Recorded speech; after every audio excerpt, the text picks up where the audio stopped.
Assalamualaikum anak-anakku yang solihah. Kaifa halukunna? Semoga kalian sehat selalu ya. Hari ini kita kembali belajar bahasa Indonesia. Masih di tema yang pertama, makhluk hidup dan perkembangbiakannya. Sekarang kita sudah di pembahasan yang terakhir, yaitu menulis laporan tentang pertumbuhan dan perkembangbiakan makhluk hidup. Apa itu laporan? Laporan adalah tulisan yang dibuat berdasarkan hasil pengamatan atau penelitian.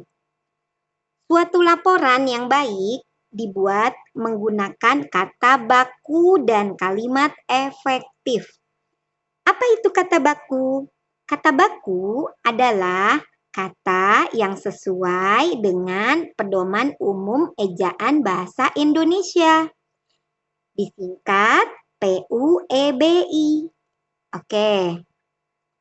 Setiap makhluk hidup memiliki ciri-ciri. Hewan dan tumbuhan memiliki ciri yang berbeda. Hewan dan tumbuhan tumbuh dan berkembang biak.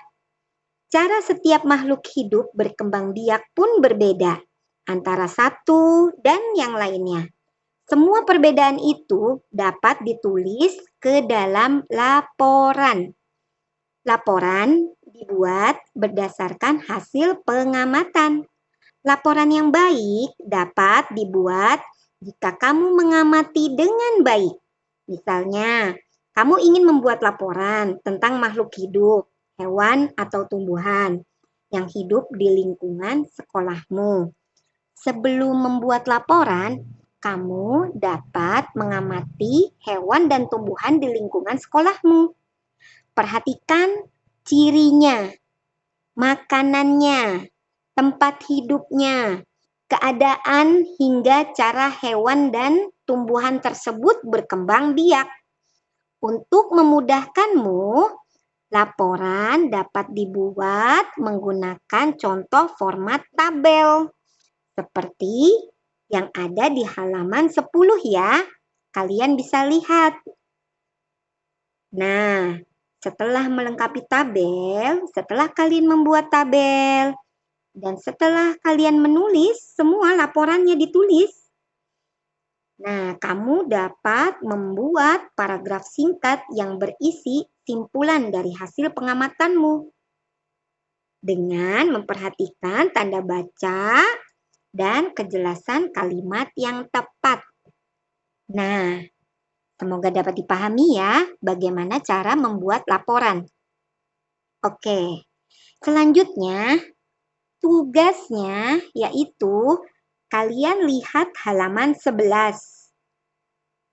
yaitu menulis laporan tentang pertumbuhan dan perkembangbiakan makhluk hidup.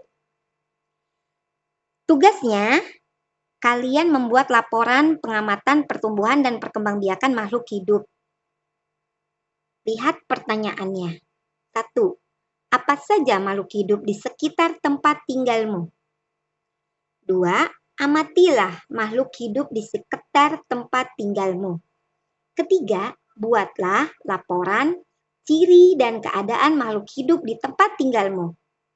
Tuliskan dalam format tabel seperti di halaman 11. Nanti kalian tulis laporan pengamatan pertumbuhan dan perkembangbiakan makhluk hidup di tempat tinggalmu.